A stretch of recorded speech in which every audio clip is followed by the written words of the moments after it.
Mesdames et messieurs, bonjour. Il y a 100 ans, le 1er mars 1925, Johann et Rosette Baumgartner débarquaient avec animaux, armes et bagages au domaine de Bois-Bougie, accompagnés de leurs 6 fils qui reprirent ou créèrent à leur tour des domaines agricoles encore exploités pour la plupart et de nos jours par leurs descendants. Aujourd'hui, je vous propose un focus sur le monde paysan d'hier et d'aujourd'hui, une émission spéciale consacrée aux 100 ans de l'arrivée de la famille Baumgartner à Nyon, à l'arrivée de ces paysans bernois ou turgoviens venus travailler la terre du Pays de Vaud. Et pour en parler, j'ai le plaisir de recevoir des descendants de cette famille Baumgartner, 2 cousins. Alors, il y a Frédéric Baumgartner. Bonjour Frédéric. Bonjour. Et puis Pierre Baumgartner. Bonjour Pierre. Évidemment, si on parle d'histoire, il faut un historien. Et c'est votre rôle, Christophe Villonnier. Bonjour. Bonjour. Bienvenue. Alors, vous avez écrit un article pour le site internet du Musée national suisse, intitulé intitulé Paysans bernois en terre vaudoise. Vous êtes également membre du comité de la Société suisse d'histoire. Vous travaillez pour l'UNIGE et pour l'UNIL. Votre terrain d'activité, c'est l'humain, et également le XVIIe siècle et le XXe siècle. Bienvenue à tous. Alors, ce que je vous propose, c'est tout d'abord de revenir à Bois-Bougie à travers un reportage qu'on a réalisé en collaboration avec la ville de Nyon. On le regarde et on revient en plateau juste après.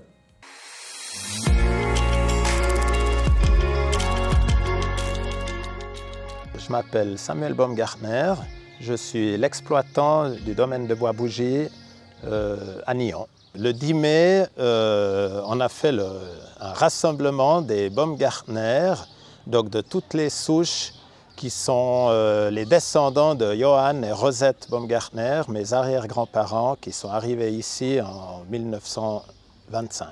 C'était courageux de venir là, donc en tant que Suisse allemand en pays vaudois, en Suisse romande, donc il y avait déjà la langue qui faisait un petit peu la barrière, mais ils ont osé, ils sont arrivés ici à Bois-Bougie. Mon arrière-grand-père est venu avec ses 6 enfants, dont l'aîné avait déjà 25 ans, le cadet, il avait, je pense, tout juste 10 ans. Il a fallu montrer qu'on était capable de gérer ce domaine, et puis je pense qu'ils l'ont fait, parce que la preuve est là. Je suis la 4e génération sur l'exploitation. Alors, mon arrière-grand-père, c'est un Bernois. Il venait du hameau de Jetzikofen, qui est sur la commune de Kirchlindach. Il était agriculteur, mais il était toujours locataire d'exploitation. Il était toujours fermier. Souvent, après la fin d'un baux, il devait quitter, puis il devait retrouver quelque chose d'autre. Et puis, c'est quand même une connaissance qui lui a dit qu'il aurait peut-être quelque chose pour lui, mais c'est en Suisse romande. Je pense qu'il n'a pas hésité. Il est venu voir ce domaine et puis il a fait le bon choix.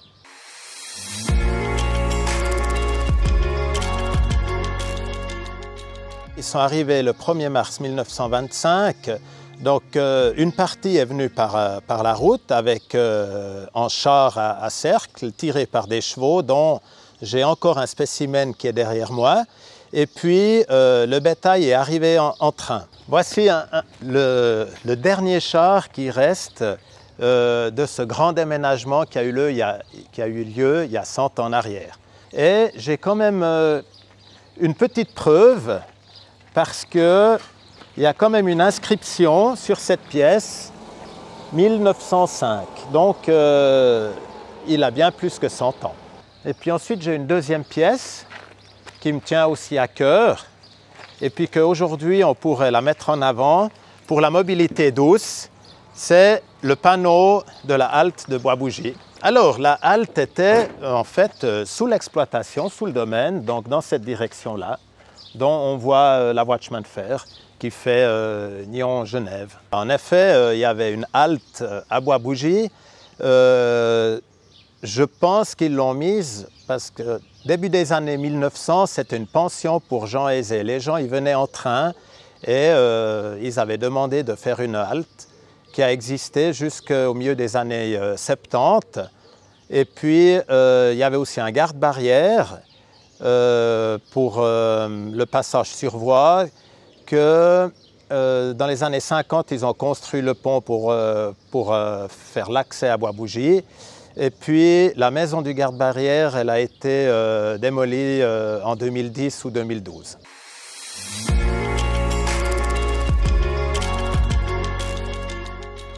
Ceci, c'est la maison d'habitation qui date, qu'on a retrouvée aux archives cotonales 1464. Ça a toujours été une maison de maître. Dans le temps, c'était château de Bois-Bougie. Aujourd'hui, on n'a pas l'appellation château. Les propriétaires étaient des bourgeois de Nyon. Ensuite, la commune de Nyon était propriétaire pendant presque 300 ans. Ils ont vendu le domaine de Bois-Bougie début 1800 pour racheter le château de Nyon aux Bernois en son temps.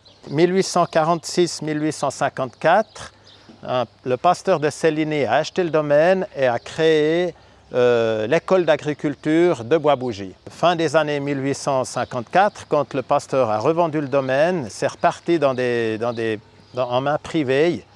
Il y a Carandache qui était propriétaire aussi, qui avait un fermier dessus. Autour de 1900-1925, on ne connaît pas les propriétaires exacts, mais on savait que c'était une pension pour gens aisés. Et puis, 1925, mon arrière-grand-père est venu et a acquis l'exploitation.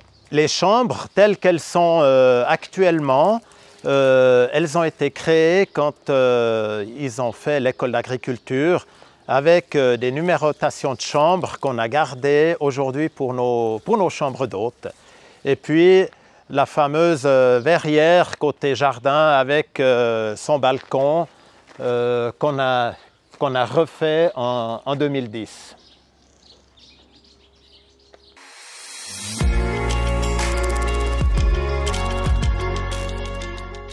La configuration des bâtiments était presque identique à celle qui est aujourd'hui. Donc il y avait la grande maison qui était derrière moi avec ses deux tours et il y avait une dépendance à côté.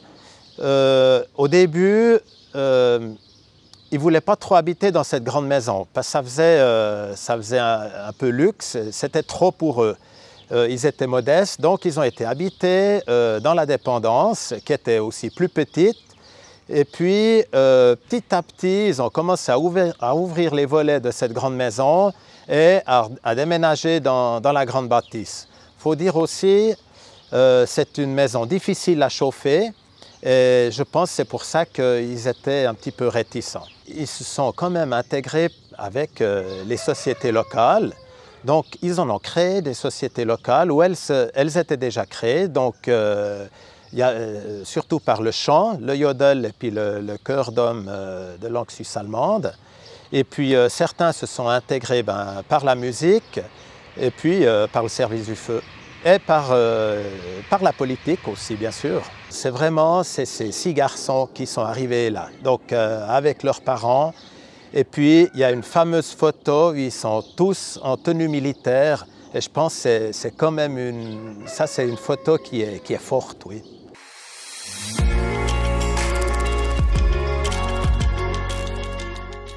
Les 6 fils, ils avaient un domaine agricole. L'aîné, il avait un domaine à Trélay. Le second, qui est Ernest, lui, il était fermier pendant plusieurs années, donc au Vengeron. Ce domaine, il a été rasé vu qu'il y a l'autoroute qui a passé. Ensuite, il avait un autre domaine dans la région de Cran, avant de pouvoir racheter le domaine de la Gordane, qui est ici sur la commune de Féchy. Le troisième, qui est Frédéric, assez rapidement, ils ont pu reprendre le domaine des Avouillons, qui est à Gland. Le quatrième, qui est Albert, il a repris le domaine familial qui est resté à Bois-Bougie.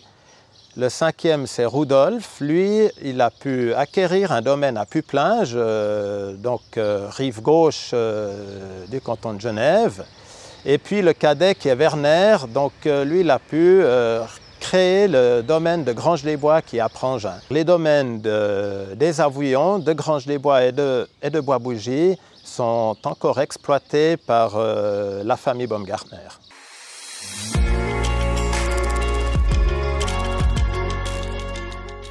Alors l'évolution du domaine de Bois-Bougie est restée stable. Il y a toujours eu une soixantaine de têtes de bétail laitier avec des cultures céréalières, du colza et une parcelle de vigne. Les 20 dernières années, on a dû trouver des autres revenus annexes et puis on s'est lancé dans le tourisme rural avec des chambres d'hôtes.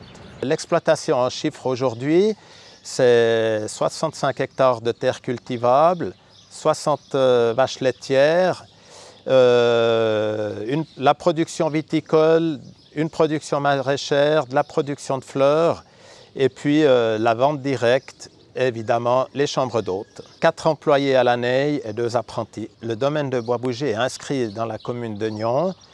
Je doute qu'il y a des menaces sur cette pérennité parce que les terres, c'est tout du terrain agricole. Il n'y a pas de terrains qui sont peut-être voués à être dézonés pour de la construction. Je ne pense pas et j'espère pas.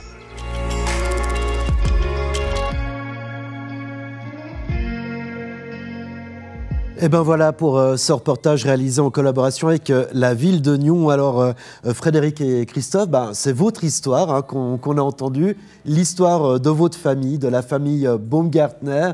Est-ce que vous avez appris quelque chose en regardant ce reportage? Oui, bien sûr. Bois-Bougie, c'était quelque chose d'important pour la famille qui était à l'extérieur de Bois-Bougie. On a toujours eu du plaisir à retourner chez les grands-parents, surtout. Et puis, quand on voit le film, c'est vrai que Bois-Bougie a aussi grandi. Il n'a pas parlé de l'incendie qu'il y a eu en 1930, tout ça. Ils ont eu pas mal de déboires à cette époque-là. Mais ils ont toujours su se retourner et puis faire pour que ça reparte. C'était un peu le leitmotiv, c'était... l'abnégation. Travail. Travail. Christophe Vuillemier, vous avez regardé avec attention ce reportage. Ça corrobore ce que vous connaissez de l'histoire de ces paysans bernois ou turgoviens, parce qu'on venait aussi du canton de Turgovie qui arrivait ici, dans le canton de Vaud. En large partie, surtout des Bernois, des Havrais qui... Alors, l'émigration de Berne sur Vaud est antérieure au crash de Wall Street, mais disons que le crash de Wall Street, qui va avoir des répercussions en Europe et en Suisse, va augmenter finalement ce phénomène, puisque plusieurs domaines agricoles vaudois et turgoviens vont partir en faillite. Finalement, il y aura des domaines qui seront à reprendre. Et c'est les Bernois, puis des Valaisans aussi, mais en moindre partie, mais des Bernois surtout, qui vont être les preneurs finalement de ces domaines agricoles pour plein de raisons. Parce que d'une part, les fratries bernoises sont assez nombreuses. En règle générale, à Berne, dans l'ancien droit agricole bernois, c'est le cadet et non pas l'aîné qui reprenait le domaine. Traditionnellement, les aînés jadis partaient au service étranger, hein, dans les régiments mercenaires, dans les régiments capitulés. Et donc, on avait finalement une population qui était extrêmement intéressée à reprendre ces domaines. Donc là, ce qu'on voit dans votre reportage, c'est un écho finalement de ce passé-là, où on a finalement toute une vague qui est venue s'implanter dans le canton de Vaud, à tel point qu'il y a certains villages où les patronymes vaudois ont complètement cédé la place à des patronymes bernois, en tout cas dans le monde agricole.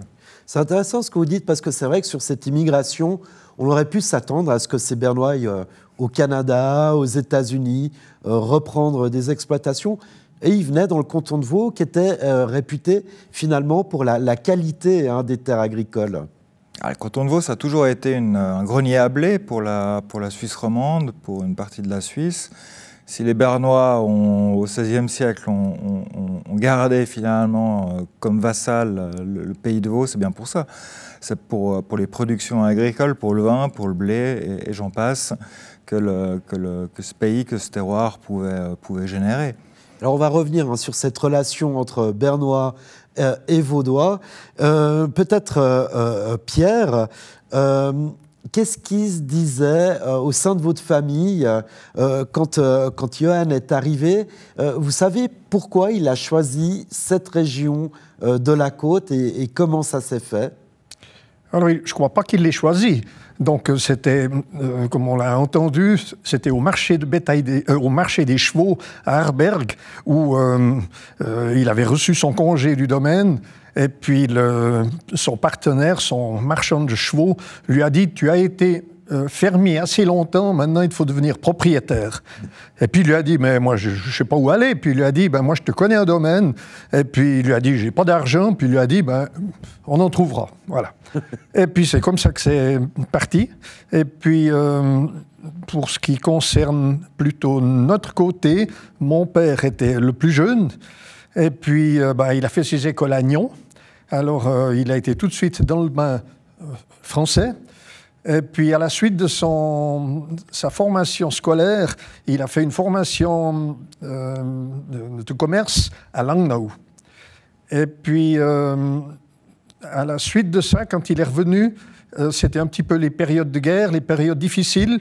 Le docteur Forel a rencontré mon grand-père. Et puis il lui a dit Hitler va nous mettre l'Europe à feu et à sang.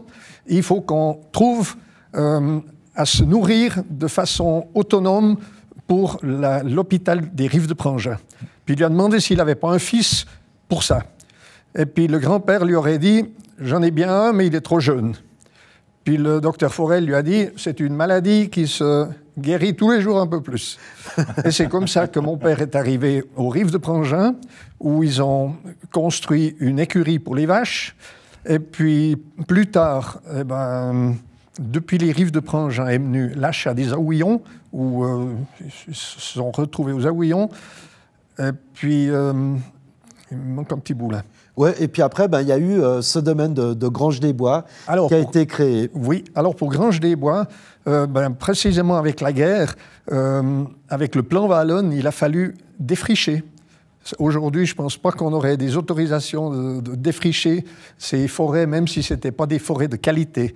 Toujours est-il que là où il y a la ferme aujourd'hui de Granges-des-Bois, il y avait 2 grands foyards.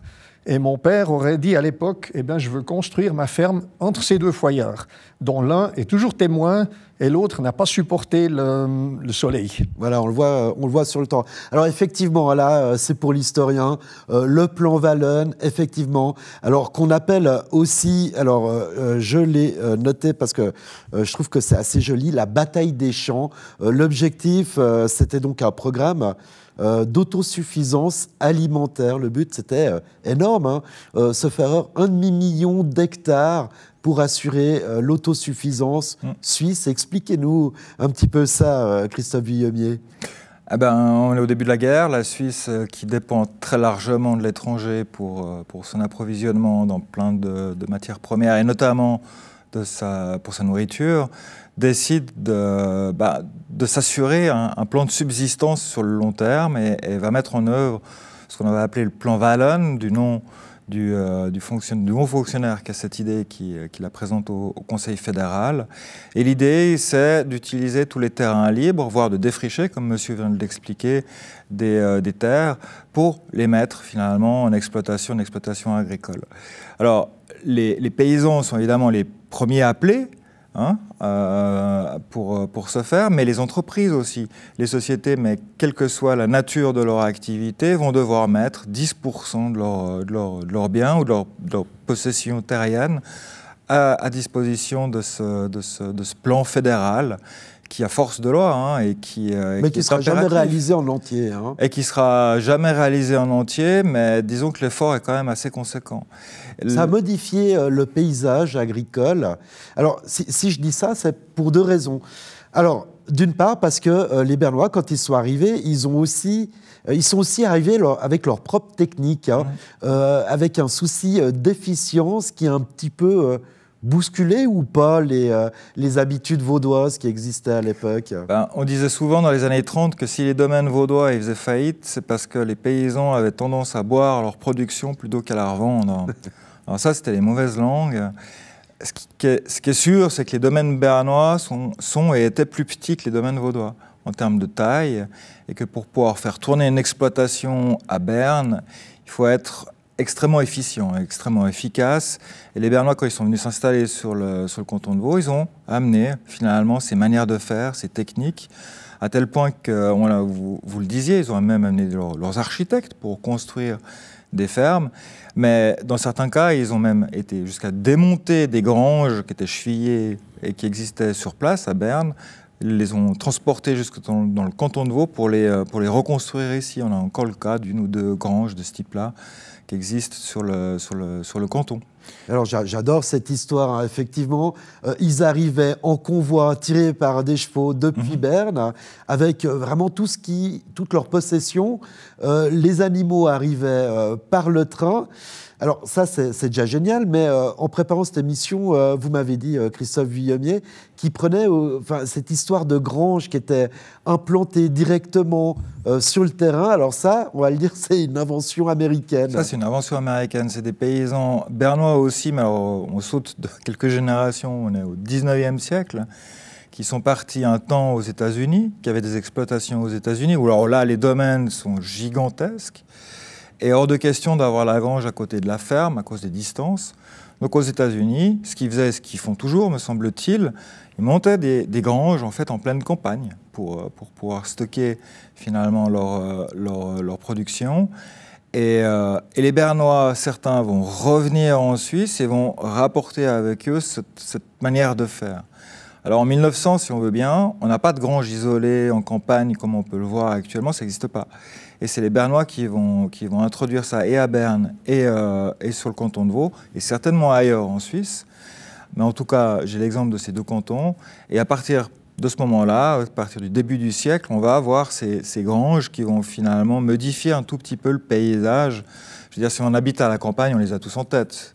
Ça paraît maintenant anecdotique, mais on sait où il y a une grange qui est, etc., à tel ou tel endroit. Mais avant, ça n'existait pas.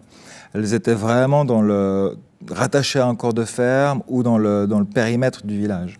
Alors, ce qui est intéressant, cette modification, cette arrivée avec des nouvelles habitudes au sein de la famille, qu'est-ce qui se disait justement des techniques peut-être qui étaient ramenées de Berne face aux habitudes des Vaudois qui existaient. Est-ce que vous avez une ou deux anecdotes, peut-être Frédéric? Les anecdotes, c'est difficile. C'est comme j'ai dit avant, travail. Hein, Ils étaient taiseux, les paysans bernois. C'est vrai. Si je peux commencer un petit peu plus en arrière, parce que si je veux parler des Avouillons, qu'on est voisins avec Grange-des-Bois, ils sont venus en 25 à Bois-Bougie, en 28, ils sont venus, ils ont pris un fermage ici aux Avouillons. Ils étaient 3, je crois, 4 ou plusieurs, quoi. En tout cas, sur le bail à ferme, il y en a 5 qui ont signé, plus le grand-père. Il y a juste le dernier, le papa Pierre, qui était trop jeune pour signer.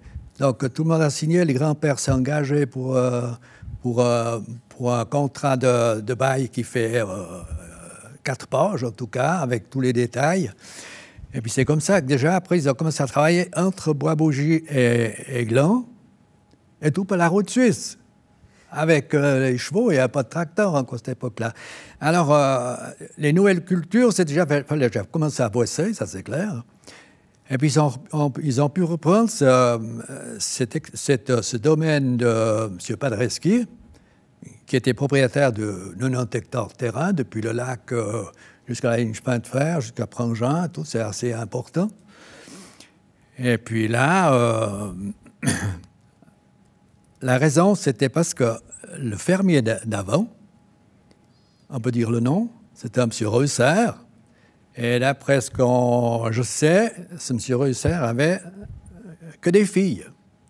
Donc, cette exploitation allait s'arrêter. Et puis, il a essayé de remettre. Il y a un autre Bernois de Gland qui aurait pu aller, qui a renoncé. Et puis qui a été vers le grand-père Bois-Bougie. Écoute, moi je devrais aller là, ça ne m'intéresse pas, mes fils sont trop jeunes, débrouille-toi avec cette histoire. Et puis c'est comme ça que Baumgartner sont arrivés au domaine des Avouillons. Ben voilà. C'est des trucs comme ça. Et puis, il y avait cette solidarité. Les nouveautés, c'est mieux faire que les autres, quoi. On prend un appareil qui est vieux, tout ça. Ils étaient tout le temps en train de transformer, d'améliorer la technique et tout. Ça, c'est vrai, hein, tu es d'accord, Pierre? Ils ont tout le temps essayé de faire mieux.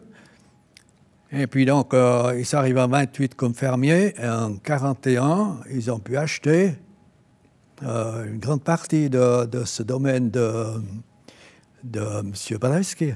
D'accord. Voilà. Comment était la relation, qu'est-ce qui se disait de la relation entre les Bernois et les Vaudois? Parce que c'est vrai qu'il y a eu cette indépendance du canton de Vaud par rapport aux Bernois. Puis là, c'est des paysans bernois qui viennent, quelque part, qui donnent un peu la leçon d'étant plus efficients, en arrivant avec des techniques.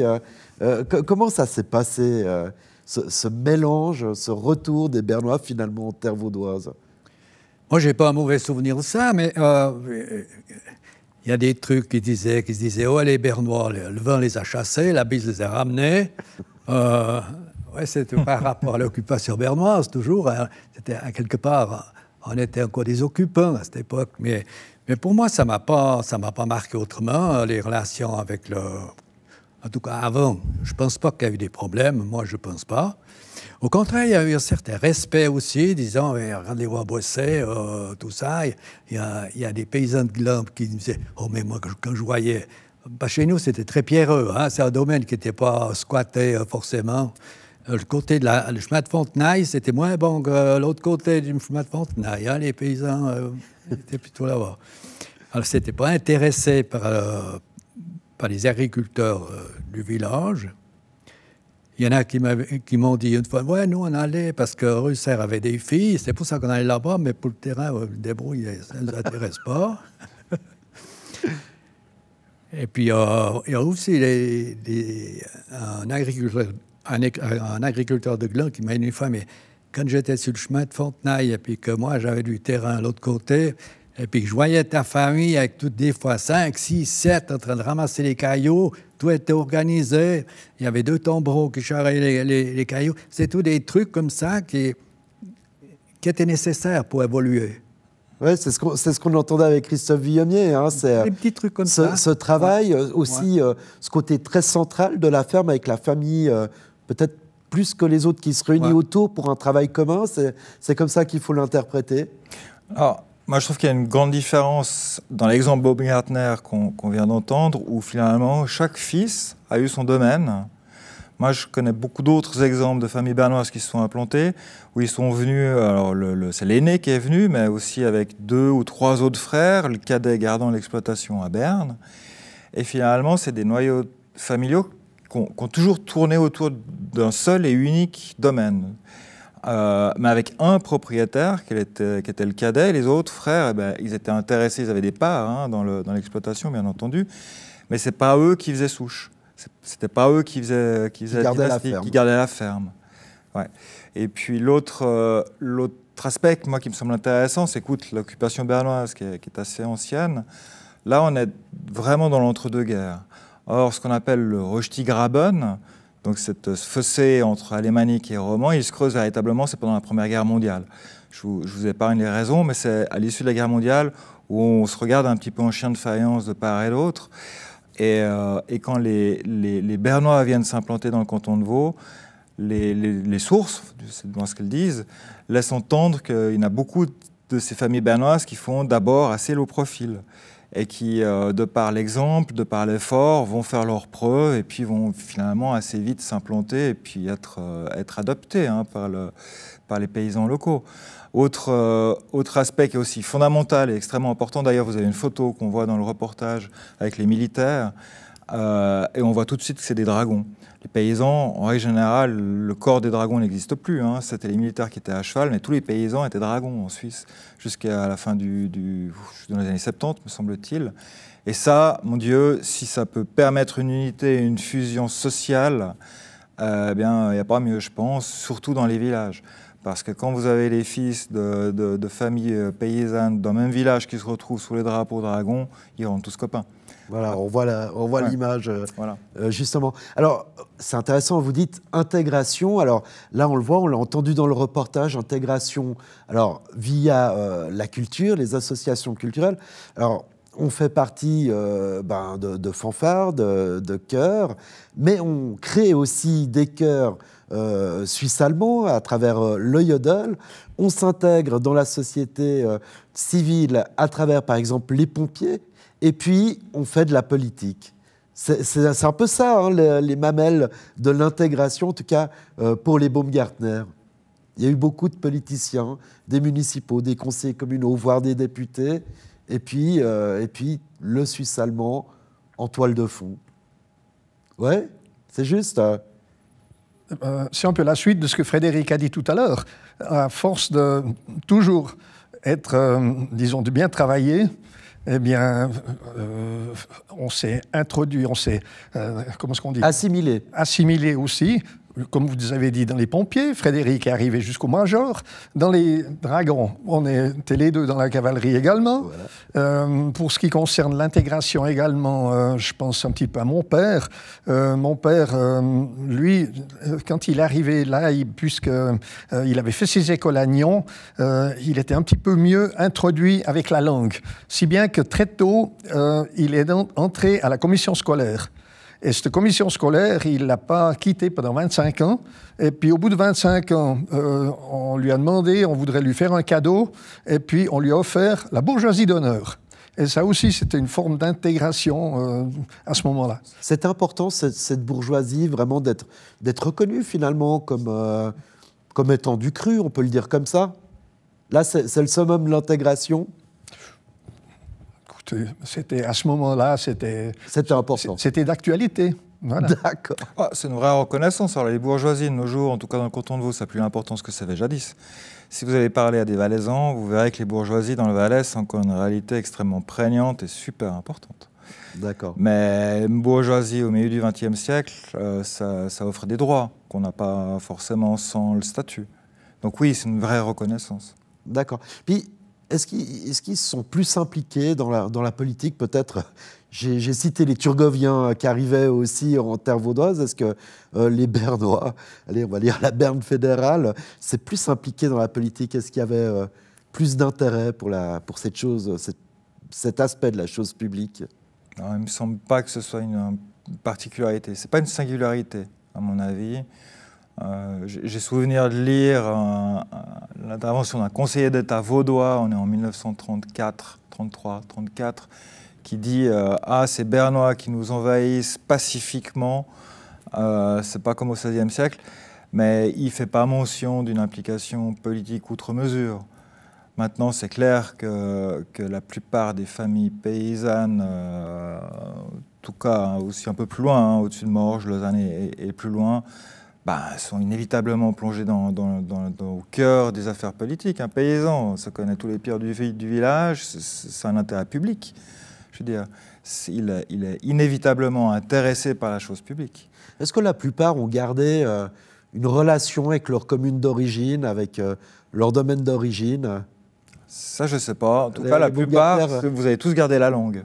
Ça, je trouve incroyable. Ouais. Non, les domaines vous ont grandi. Je crois qu'ils n'existent plus. Hein? Imagine, en tout cas, la commune d'origine qui était Baumgarten, moi j'y ai passé 2 ou 3 fois parce que j'ai fait un apprentissage pas trop loin. Mais mon grand-père a grandi à Ostermundigen, et puis après ils ont été à Bolligen. Et tout ça, c'est... on a vu sur des photos, mais autrement, non, on n'a pas grand-chose. On n'a pas grand-chose à voir là. Et en bernois, vaudois, est-ce que vous gardez... Au niveau famille, encore là, on a des relations, oui. D'accord. Oui. Puis avec les autres familles de bernois qui sont arrivées dans le canton de Vaud, est-ce qu'il y avait une espèce d'unité? Est-ce que ça communiquait ou est-ce que le but, c'était plutôt de pencher du côté des familles vaudoises? Moi, je pense qu'ils se connaissaient tous, et puis c'était quoi? C'était des voisins, alors il y en a toujours un qui voulait faire mieux que l'autre, c'était un peu une concurrence aussi. Ça, c'est vrai.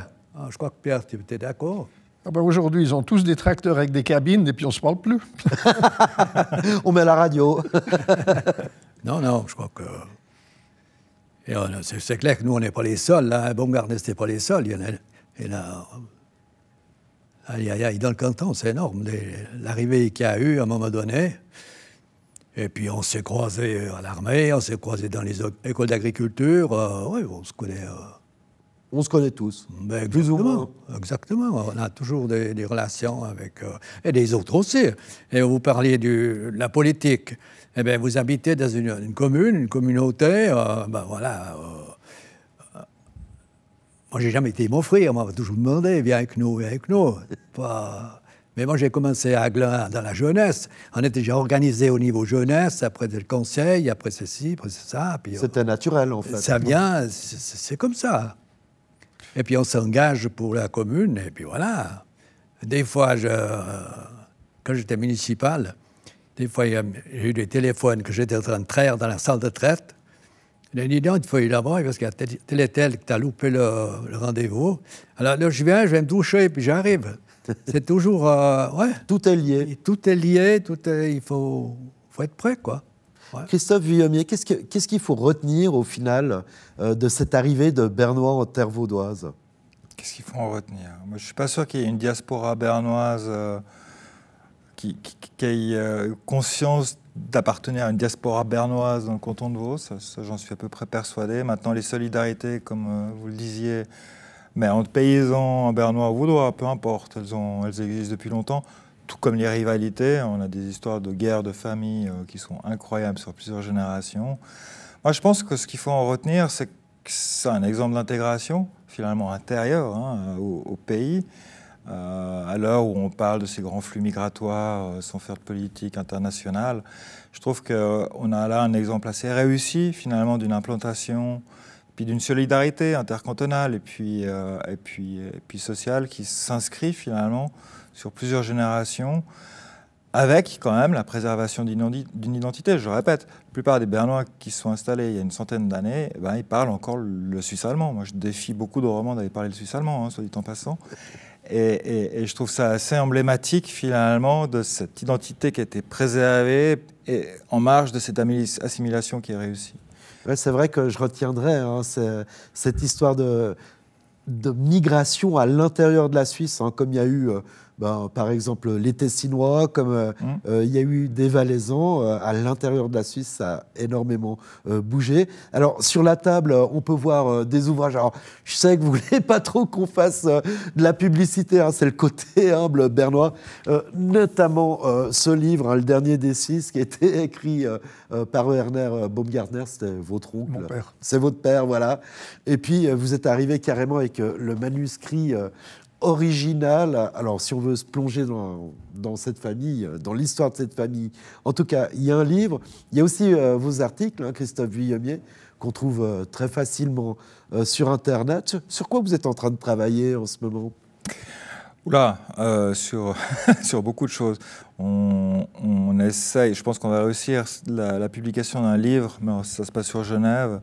C'est des portraits de femmes, 200 portraits de femmes qui ont émaillé l'histoire du canton, ces villes de Genève ou les communes agricoles autour, depuis le Moyen-Âge jusqu'à maintenant.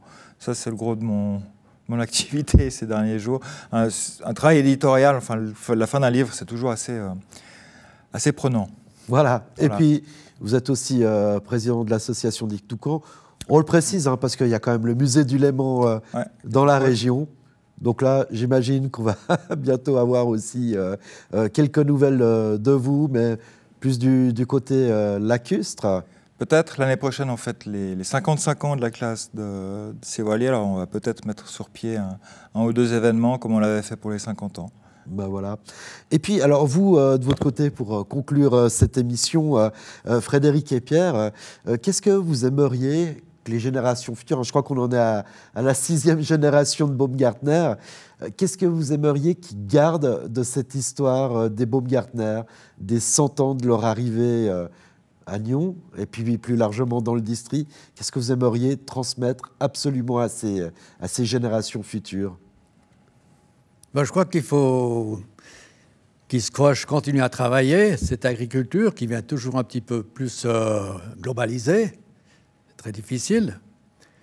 Et puis, surtout à Glun, que l'industrie s'élargit, la population grandit, on devient un petit peu très minoritaire. Et il faut garder ce qu'on a encore, tout ce qui est en zone agricole. Et puis je crois qu'on pourra aller encore un moment en avant comme ça. Voilà. Et puis vous, Pierre, qu'est-ce qu'il faut garder de cette arrivée des Baumgartner et qu'est-ce qu'il faut surtout transmettre? L'identité. Tâcher de rester, de pouvoir rester ce qu'ils sont, tout en comment il faut dire? Il faut assimiler énormément de ce qui vient maintenant, avec comment il faut dire? Toutes les... Comment est-ce qu'on dit, toute l'écologie qui vient, avec laquelle il faut s'adapter sur les domaines, ça devient très compliqué. Alors, il faut vraiment qu'ils aient une bonne base, il faut qu'ils soient bien formés, et puis qu'ils restent eux-mêmes. Ça, je souhaite. Voilà, puis du côté bernois, vous voulez transmettre quoi? Non. D'accord, non. On est vaudois, on est au pays de Vaud, ouais. C'est ça? Non, c'est pas mon problème. D'accord, ben voilà. Et puis vous, Brian? Ben juste peut-être encore pour venir à l'intégration. Au niveau agricole, on a beaucoup de sociétés de laiterie qui unissent déjà les producteurs de lait, soit les sociétés d'agriculture, on a les sociétés de vignerons, ça aussi structuré. On est tout le temps en train de se croiser à quelque part, de se connaître et obligé de travailler ensemble. Si on a à Gland, par exemple, société d'agriculture, quand il y avait en tout cas une trentaine de producteurs, je crois que nous, on avait le numéro 28 pour marquer le lait. Et puis aujourd'hui, notre exploitation, c'est les seuls qui produisent du lait à Gland. Donc, mais il n'y a pas moins qu'à cette époque-là. Mais pour dire, tous ces gens-là, tout le monde se connaissait. Il y en a qui s'aimaient bien, il y en a qui s'aimaient un peu moins bien. Après, c'est ça l'intégration agricole. Les paysans bernois, comme vous les appelez, ils étaient pris là-dedans, quoi. Voilà, la société, c'est un énorme tissu où tous les fils s'enchevêtrent. Ben voilà, on arrive au terme de cette émission. J'aimerais vous remercier, Christophe Villemier. Vous êtes donc historien. Merci d'être venu participer à cette émission. Quant à vous, Frédéric Baumgartner et Pierre Baumgartner, merci d'avoir partagé un peu de la vie des Baumgartner et du ressenti et de ce qui s'est dit à travers votre famille durant ces 100 ans depuis l'arrivée de votre famille au domaine de Bois-Bougie. Voilà, c'était une émission spéciale consacrée à cette saga familiale et au monde paysan vaudois et l'arrivée des paysans bernois en terre vaudoise. On se retrouve évidemment pour d'autres programmes, d'autres émissions spéciales sur Nyon Région Télévision et je vous souhaite de passer un très bel été. À bientôt.